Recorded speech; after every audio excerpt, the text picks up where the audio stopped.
प्यारे बच्चों नमस्कार। आज हम चैप्टर 1 सीखेंगे। चैप्टर 1 में सीखेंगे गणित, संख्या एवं संख्या पद्धति। संख्या क्या होती है? गणित में जो गणना और हिसाब लगाने के लिए जिन संख्याओं का हम प्रयोग करते हैं वे संख्याएं कहलाती हैं। संख्या पद्धति 3 प्रकार की होती है। जैसे हम यहाँ पर देखते हैं, संख्याओं को 3 प्रकार से पढ़ते हैं।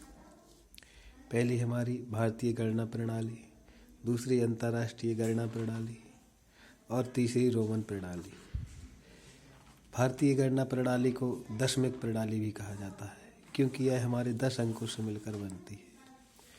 जैसे भारतीय गणना प्रणाली, इसे दशमिक प्रणाली भी कहते हैं, क्योंकि इसका निर्माण 10 संकेतों से हुआ है, मिलकर हुआ है, जिससे कोई भी बड़ी से बड़ी संख्या बना सकते हैं या छोटी, जैसे 0, 1, 2, 3, 4, 5, 6, 7, 8, 9। संख्या प्रदर्शन में हम देखते हैं, जैसे हमने कुछ अंकों से मिलाकर ये संख्या बनाई। इसको हम इकाई, दहाई, सैकड़ा, हजार, 10,000, लाख, 10 लाख, करोड़, 10 करोड़ पढ़ते हैं। और 2-2 संख्याओं, 3 संख्याओं को छोड़कर 2-2 संख्याओं के बीच में हम मार्क करते हैं और इसको हम पढ़ेंगे 98 करोड़ 56 लाख 74,952। यहाँ पर हमने दिखा है 98 करोड़ 56 लाख 74,952। देखते हैं हम इकाई, दहाई, सैकड़ा, हजार, 10,000, लाख, 10 लाख, करोड़, 10 करोड़। यहाँ पर सभी अंकों की अलग अलग वैल्यू होती है, जो हम आगे स्थानीय मान में देखेंगे। संख्याओं के 2 प्रकार के मान होते हैं। पहला स्थानीय मान, वह संख्या में किसी अंक की अपनी हर वैल्यू होती है। जितने भी अंक हैं वे सभी की कोई ना कोई वैल्यू होती है, उसे हम स्थानीय मान कहते हैं। जैसे 9, 8, 7, 5, 6 में 8 की वैल्यू, अब हमारा 8 कौन से अंक पर है? इकाई, दहाई, सैकड़ा, हजार, 1000 के अंक पर है, तो 8 की वैल्यू 8000 होगी। आगे हमारा जातीय मान। जातीय मान में संख्या में अंकों का अपना मान होता है। जैसे इसमें जितनी जो संख्या है उसका स्थानीय जातीय मान भी वही होता है।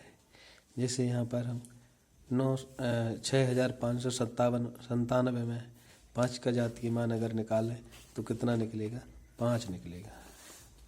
आगे हम पूर्ववर्ती देखते हैं। पूर्ववर्ती क्या होती है? जब किसी संख्या में से 1 घटा देते हैं तो वहाँ पर अपनी पूर्ववर्ती संख्या मिल जाती है। जैसे 6,970 में से अगर हम 1 घटा दें तो हमारी 6,969 एक पूर्ववर्ती संख्या प्राप्त होती है। इसी प्रकार हम इसकी उत्तरवर्ती या परवर्ती संख्या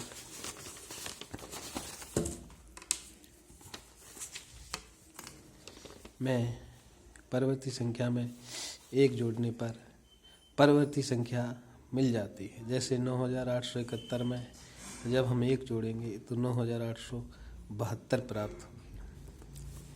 इस प्रकार से हम पूर्ववर्ती और परवर्ती या उत्तरवर्ती समझ सकते हैं।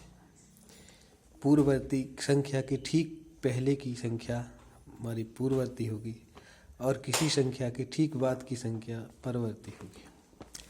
अंतर्राष्ट्रीय गणना प्रणाली में हम संख्याओं को पढ़ेंगे। यहाँ पर दूसरी हमारी जो अंतर्राष्ट्रीय गणना प्रणाली है, संख्या प्रदर्शन, इसमें जहाँ 10 लाख में 1 मिलियन, 100 लाख में 10 मिलियन, 100 करोड़ में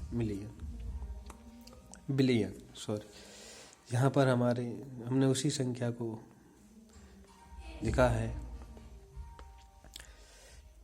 इसको हम 3-3 अंकों के बीच में मार्क करते हैं। इकाई, दहाई, सैकड़ा, हजार, 10,000, लाख, 10 लाख, करोड़, 10 करोड़। इसको हम कैसे पढ़ेंगे? इसको हम 985 मिलियन 674,952। जैसे 100 मिलियन, 10 मिलियन, मिलियन, 100,000, 10,000, हजार, सैकड़ा, दहाई, इकाई। इस प्रकार से हमने भारतीय गणना प्रणाली और अंतर्राष्ट्रीय गणना प्रणाली को सीखा। आगे हम रोमन प्रणाली को सीखेंगे। तब तक के लिए अगले चैप्टर में मिलते हैं, चैप्टर नंबर 2।